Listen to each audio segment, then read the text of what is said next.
Buenos días. El día de hoy, como ya lo mencionaron previamente, les voy a presentar el trabajo que se desarrolló en el Instituto Tecnológico Superior de Irapuato, el cual lleva por nombre Implementación en FPGA de las modulaciones SPWM para un inversor puente H en cascada.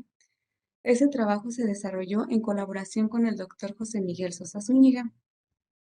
La presentación va a estar desarrollada de la siguiente manera.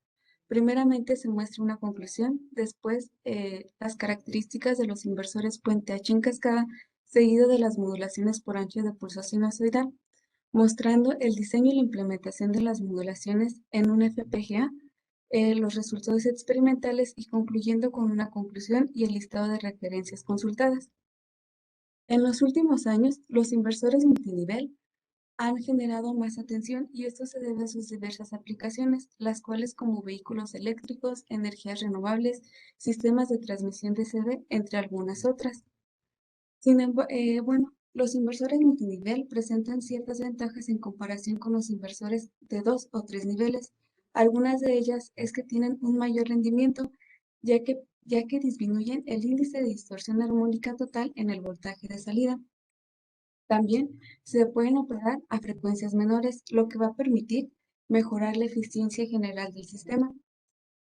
Y también presentan una baja tasa de cambio con respecto del voltaje, un bajo DDT entre las terminales de los dispositivos semiconductores, y esto sucede al incrementar el número de niveles de voltaje. En la literatura se mues- en la literatura se encuentran tres principales topologías, las cuales se muestran en los incisos de la figura 1. En la figura 1A se muestra la topología de capacitores flotantes, la figura 1B muestra la topología de diodos enclavados y la figura 1C muestra la topología de puente H en cascada. Sin embargo, la topología puente H en cascada es la que mayormente se implementa en aplicaciones de media y alta potencia. Una de las razones es debido a la estructura medular, ya que le permite un funcionamiento de mayor voltaje con dispositivos con características de bajo voltaje. Un correcto funcionamiento de los inversores multinivel está en relación directa con la técnica de modulación que se implemente. Una de ellas es la técnica de modulación por ancho de pulso sinusoidal. Esta técnica se basa en la comparación de una señal moduladora a baja frecuencia con n-1 señales portadoras a alta frecuencia, en donde n denota el número de niveles de voltaje generados en la salida del convertidor. En la figura número 2 se muestra la generación de la técnica de modulación SPWM para un inversor de 5 niveles. Un parámetro significativo en esta técnica es el índice de modulación, el cual debe de estar en un rango que sea mayor o igual a 0 o menor o igual a 1. Con anterioridad, las técnicas de modulación SPWM se realizaban con dispositivos análogos como lo son los amplificadores operacionales. Sin embargo, con la aparición de varias tecnologías digitales como los microcontroladores, los procesadores de señales digitales y los arreglos de puertas programables en el campo, mejor conocidos como FPGA, ha habido un mayor interés en la implementación digital de las técnicas SPWM para diferentes sistemas o convertidores de electrónica de potencia. Sin embargo, el FPGA presenta ciertas ventajas en comparación con los otros dos dispositivos digitales, como por ejemplo, el FPGA no limita a un rango de frecuencia, ya que ésta se encuentra en el orden de los megahertz. También tiene una mayor velocidad de ejecución y una facilidad en procesamiento y facilidad de integración del hardware. En la literatura se menciona que el FPGA se utilizó para la generación de las señales PWM por primera vez en 1980 y a lo largo del tiempo se ha utilizado para generar señales PWM en distintas aplicaciones de la electrónica de potencia, como por ejemplo en la referencia número 1 se presenta la técnica de modulación por disposición de fase para un inversor puente H en cascada, aunque este no presenta la implementación digital de tiempos muertos. En cambio, en la referencia número 2 y en la referencia número 6 se presenta el desarrollo de la técnica por múltiples portadoras, en donde la referencia número 2 se hace para el uso de un inversor trifásico que tiene un interruptor bidireccional adicional y además cuenta con un filtro LC. Y en la referencia número 6 se desarrolla un algoritmo en donde se utiliza el software MATLAB Simulink. Este se hace para un inversor de 3, 9 y 15 niveles, que sigue sin considerar los tiempos muertos en el diseño. Un inversor puente H en cascada está compuesto por la conexión en cascada de dos o más inversores puente H, en donde el número de niveles diferentes que se generarán en la salida se da por la ecuación número 1, en donde N denota el número de niveles de voltaje generados en la salida del convertidor y H representa el número de inversores puente H conectados en cascada. En la figura número 5 se presenta un convertidor puente H en cascada de 5 niveles, el cual está compuesto por la conexión en cascada de los convertidores denotados como HV1 y HV2, para que una apropiada secuencia de los dispositivos semiconductores generará tres diferentes niveles de voltaje en la salida en cada convertidor, los cuales pueden ser más, menos VDC o 0 volt. Y el voltaje total del convertidor puente H en cascada estará dado por la suma de los voltajes de los convertidores HV1 y HV2, resultando 5 niveles diferentes de voltaje en la salida. Estos pueden ser más menos 2 PDC, más menos PDC y 0 volts. En la tabla número 1 se muestran algunos de los estados de conmutación para dicho convertidor. Un estado 1 en los semiconductores representa un estado de activación, mientras que un estado 0 representa un estado de bloqueo de los mismos semiconductores, como por ejemplo, en la figura número 6 se muestra la generación del nivel de voltaje de más VDC. Siguiendo la trayectoria de corrientes en el convertidor HV1, se observa que este genera un nivel de voltaje de más VDC. En cambio, en el convertidor HV2, siguiendo la trayectoria de corriente, se observa que el voltaje es nulo, por lo que el voltaje total en el inversor puente H en cascada será de más VDC. Previamente se mencionó que las técnicas de modulación SPWM se basaba en la comparación de una señal moduladora a baja frecuencia y N-1 señales portadoras a alta frecuencia. Si bien esta técnica se divide en dos, las cuales se muestran en la figura número 6, en donde se indica que la técnica SPWM se divide en la técnica de modulación por corrimiento de fase y en la técnica de modulación por ancho de pulso de múltiples portadoras. Ambas técnicas tienen N-1 señales portadoras a alta frecuencia y en estas la señal moduladora será una señal sinusoidal, la cual se encontrará centrada en cero y tendrá amplitud pico en el intervalo de 0 a 1. La frecuencia de esta señal será la frecuencia fundamental del voltaje de salida. Sin embargo, en estas técnicas difieren en la generación de las señales portadoras, como por ejemplo en la técnica por corrimiento de fase, la cual se muestra en la figura número 7, se observa que las señales portadoras tienen amplitudes pico unitarias. Esto va a hacer que los valores promedios sean cero. Y además, estas señales se encontrarán desplazadas consecutivamente en un ángulo de 360 grados entre n-1.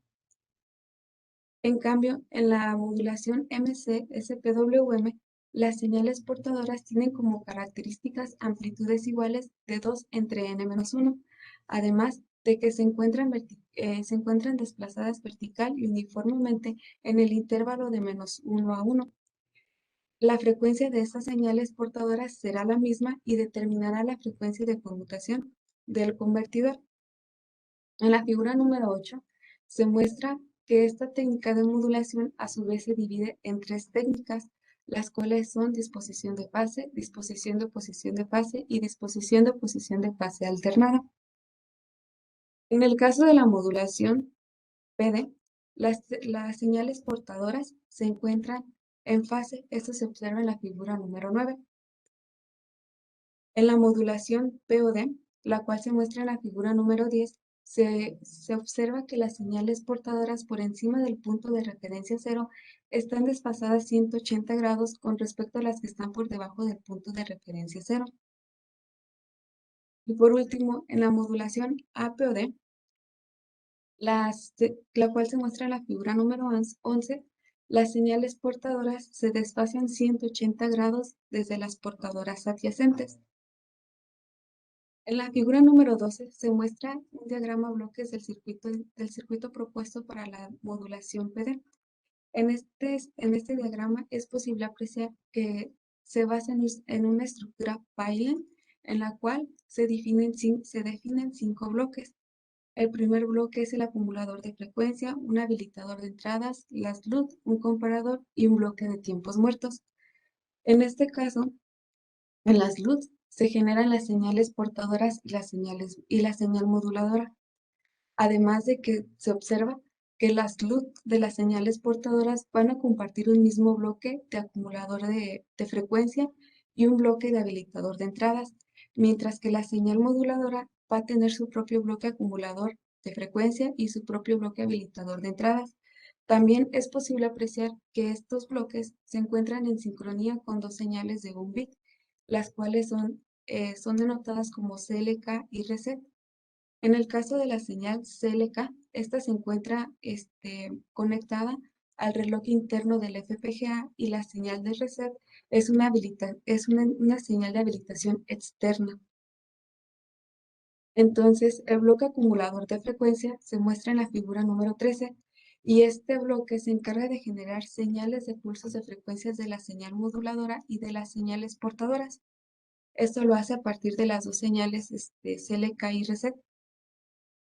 En sí, el funcionamiento de este bloque radica en el uso de un contador síncrono ascendente de un bit que cuenta los flancos ascendentes del reloj del FPGA y cuando éste se desborda generará un pulso ascendente que servirá como habilitador para el bloque siguiente. El límite de este contador está denotado la, por la variable f subíndice red.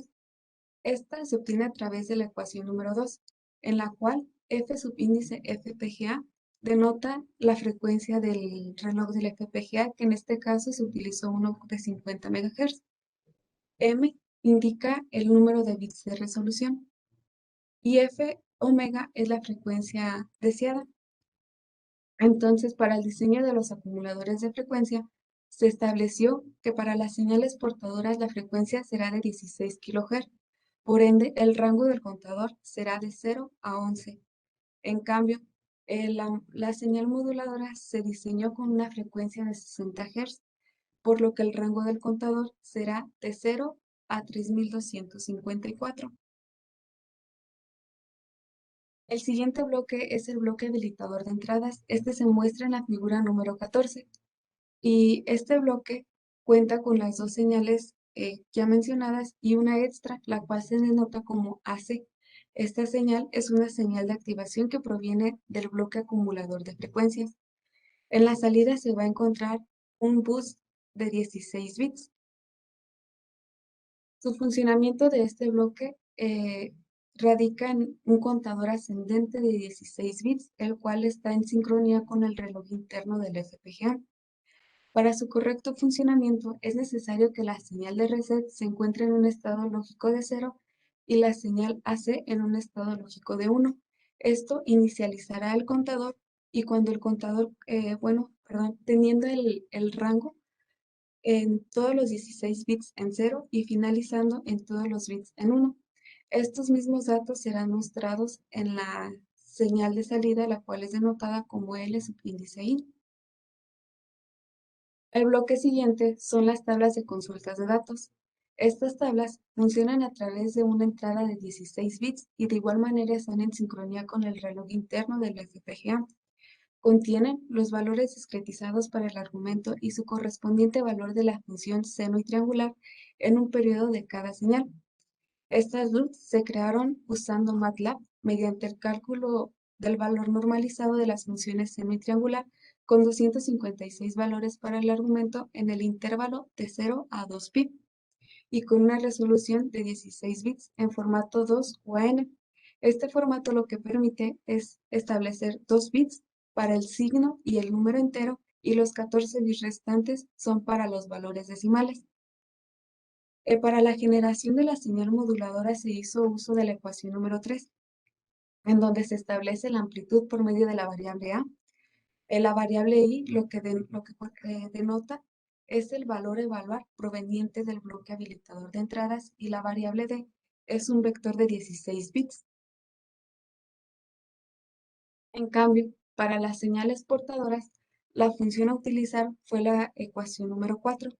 En esta ecuación de nueva cuenta se vuelve a especificar la amplitud por medio de la variable I. La variable I y la variable D siguen perteneciendo a las mismas señales. En cambio, la variable X, esta nos va a establecer el desfase de la señal, pero esta va a ser en bits. Y la variable Y va a representar el offset de la señal. Entonces, por medio de estas ecuaciones nos damos cuenta que se generaron 4 LUTs para las señales portadoras y una LUT para la señal moduladora. En el caso de la señal moduladora, la amplitud se estableció en 0.8 y la amplitud de las señales portadoras en 1. El penúltimo bloque es el bloque comparador y este bloque se muestra en la figura número 15. Se observa que tiene 5 entradas de 16 bits, las cuales son pertenecientes al bloque anterior, que son las señales moduladoras y las señales portadoras. De igual manera, está en sincronía con el reloj interno del FPGA y cuenta con la señal de habilitación externa. Lo que va a hacer es la comparación de las amplitudes de las señales portadoras y las señales moduladoras a partir de condicionales, generando en la salida un tren de pulsos por cada comparación. En este caso son denotados como S1, S2, S3 y S4.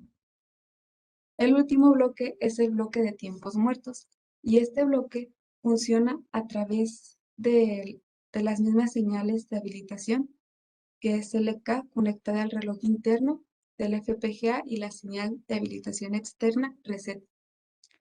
Este bloque su funcionamiento se basa a través de la reconstrucción de las señales de control, agregando un retardo de 5 microsegundos en el tiempo. Estas señales son denotadas como S1 subíndice DES, S2 DES, S3 DES y S4 DES. Las señales que reconstruyen son las señales que provienen del bloque comparador y a su vez va a realizar operaciones lógicas, las cuales se muestran en la figura número 16 y con esto se van a generar las señales de conmutación de los dispositivos semiconductores S1 negada, S1 negada, S2, S3 y S4 en conjunto con sus negados. Ya como resultados experimentales, es necesario resaltar que que se diseñó para una frecuencia de conmutación de 16 kHz con tiempos muertos de 5 microsegundos. El índice de modulación se estableció en 0.8, por lo que los oscilogramas de las figuras número 17 y figura número 18 corresponden a la modulación PD, en donde se muestran las señales de conmutación de los dispositivos semiconductores HV1 y HV2 respectivamente. La figura número 19 muestra un acercamiento de las señales de conmutación de los dispositivos semiconductores S1 y S1 negada para la modulación PD, que hace posible ver la existencia de los tiempos muertos, recordando que estos tiempos muertos se implementaron en todas las modulaciones. En las figuras 20 y 21 se muestran las señales de conmutación de los semiconductores del convertidor HV1 y HV2 de la modulación POD. Por su parte, las figuras 22 y 23 muestran las señales de conmutación de los semiconductores del convertidor HV1 y HV2 para la modulación APOD. Y por último, las figuras 24 y 25 corresponden a la modulación PS, en donde se muestran las señales de conmutación de los semiconductores HV1 y HV2.